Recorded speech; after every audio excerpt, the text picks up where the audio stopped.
कभी सोचा है आपने कि जिस एआई को हम इतना स्मार्ट मानते हैं, वो अक्सर हमारी अपनी भाषा, हमारे कल्चर को समझने में फेल क्यों हो जाता है? चलिए आज इसी सवाल की तह तक चलते हैं। आपके साथ भी हुआ है ना ऐसा कि वॉइस असिस्टेंट ने आपकी चाय को हाय समझ लिया हो, या फिर किसी चैटबॉट ने आपके सवाल का कुछ मतलब निकाल लिया हो? अगर हाँ, तो आप अकेले नहीं हैं। और पता है, इसकी एक बहुत बड़ी वजह है। तो चलिए इस पहेली को सुलझाते हैं।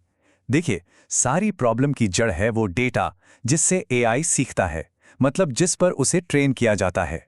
अब जरा इस चार्ट को देखिए। एआई को ट्रेनिंग देने वाले डेटा का 60% से ज्यादा हिस्सा सिर्फ और सिर्फ इंग्लिश में है। इसका मतलब ये हुआ कि दुनिया की बाकी हजारों भाषाओं के लिए सिर्फ 40% डेटा बचता है। सोचिए, ये कितना बड़ा इम्बैलेंस है। इसको ना ऐसे समझिए, मान लीजिए एआई एक स्टूडेंट है जिससे पूरी दुनिया के बारे में सीखना है, लेकिन उसकी लाइब्रेरी में ज्यादातर किताबें सिर्फ इंग्लिश में हैं। तो जाहिर सी बात है, उसकी जो समझ होगी वो अधूरी और एक तरफाई होगी ना। लेकिन बात सिर्फ शब्दों की नहीं है, प्रॉब्लम इससे कहीं ज्यादा गहरी है। ये संस्कृति को, हमारे कॉन्टेक्स्ट को समझने की है, जो अक्सर ट्रांसलेशन में कहीं खो जाती है। चलिए बताता हूं कैसे। ये एक असली और बहुत ही सीरियस इंडियन एग्जाम्पल है। इंडिया में जरूरतमंद महिलाओं के लिए एक हेल्थ केयर चैटबॉट बनाया गया, लेकिन उसने एक बहुत बड़ी गलती कर दी। वो गर्भपात और गर्भ गिरने जैसे दो बहुत ही अलग और नाजुक शब्दों के बीच का फर्क ही नहीं समझ पाया। अब सवाल ये है कि ऐसा हुआ क्यों? क्योंकि एआई को इन शब्दों के पीछे का जो गहरा कल्चरल और इमोशनल मतलब है, वो कभी सिखाया ही नहीं गया था। और नतीजा, सोचिए, एक जान बचाने वाली इंफॉर्मेशन कितनी गलत तरीके से दी जा सकती थी। ये बहुत खतरनाक हो सकता था। और ये प्रॉब्लम सिर्फ भारत की नहीं है। जैसा कि मसा खाने के ताजीन ग्वादब कहती हैं कि नाश्ते में क्या अच्छा रहेगा जैसा एक सिंपल सा सवाल भी एआई को फेल कर सकता है।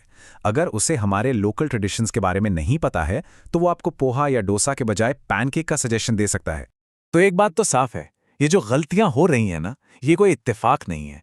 ये एक गहरी सिस्टम में छुपी हुई प्रॉब्लम का नतीजा है, जिस तरह से टेक्नोलॉजी को बनाया और इस्तेमाल किया जाता है। देखिए ये काम कैसे करता है। दक्षिण अमेरिका की केचुआ भाषा का एग्जाम्पल लेते हैं। जब कोई उस भाषा में कोई नुकसानदेह कंटेंट डालता है, तो मशीन सबसे पहले उसे स्पेनिश में गलत सलत ट्रांसलेट कर देती है। फिर उसी गलत ट्रांसलेशन के आधार पर उसकी जांच होती है, और नतीजा, वो खतरनाक कंटेंट ऑनलाइन ही रह जाता है। रिसर्चर्स इस तरह के पक्षपात को वियर्ड एनएलपी कहते हैं। इसका मतलब है वेस्टर्न, एजुकेटेड, इंडस्ट्रियलाइज्ड, रिच और डेमोक्रेटिक समाज। असल में एआई दुनिया के एक बहुत ही छोटे से खास हिस्से को ही समझता है, और हम में से ज्यादातर लोगों के अनुभवों को सीधे सीधे नजरअंदाज कर देता है। लेकिन अच्छी खबर यह है कि लोग और कम्युनिटीज इस प्रॉब्लम को सॉल्व करने के लिए जमीनी स्तर पर, मतलब ग्रास रूट लेवल पर, बहुत कमाल का काम कर रहे हैं।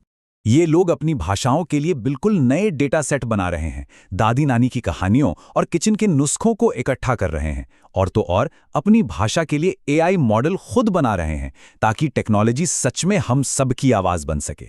तो यहाँ सबसे जरूरी बात यह है कि इसका मकसद सिर्फ डेटा देना नहीं है।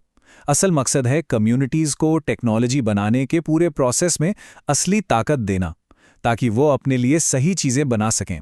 तो इन सब बातों का हम सबके लिए क्या मतलब है? चाहे हम स्टूडेंट्स हों, कहीं काम करते हों या अपना बिजनेस चलाते हों, यहां से एक बहुत ही जरूरी सोच निकल कर आती है। तो बस अगली बार जब आप कोई एआई टूल इस्तेमाल करें, तो एक पल के लिए रुकिए और खुद से पूछिए, क्या ये टेक्नोलॉजी वाकई मेरी भाषा, मेरे कल्चर और मेरी सच्चाई को समझकर मेरे लिए बनाई गई है? क्योंकि भविष्य का एआई तभी बेहतर होगा जब उसमें हम सबकी आवाज शामिल होगी।